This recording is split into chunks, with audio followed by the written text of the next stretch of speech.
ప్రపంచంలో ఎక్కువగా లభించే లోహాలు బంగారం, వెండి, వజ్రాలు అనే విషయం తెలిసిందే.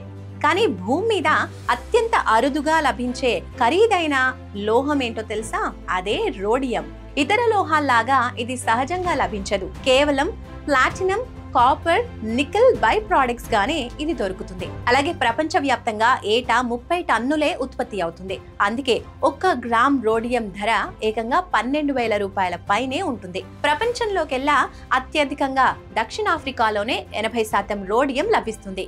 మెరిసే గుణం, తుప్పుపట్టని లక్షణం, దృఢంగా ఉండటం దీని సొంతం. ముఖ్యంగా వాహనాల నుంచి విడుదలయ్యే ప్రమాదకర నైట్రస్ ఆక్సైడ్ ను తగ్గించడంలో రోడియం ఉపయోగపడుతుంది. హెడ్ లైట్ రిఫ్లెక్టర్లుగా, ఆప్టిక్ ఫైబర్లకు కోటింగ్ గాను ఇది ఉపయోగిస్తారు. రసాయన పరిశ్రమల్లో నైట్రిక్ యాసిడ్, అసెటిక్ యాసిడ్ తయారీలో క్యాటలిస్ట్ గాను దీన్ని వాడతారు.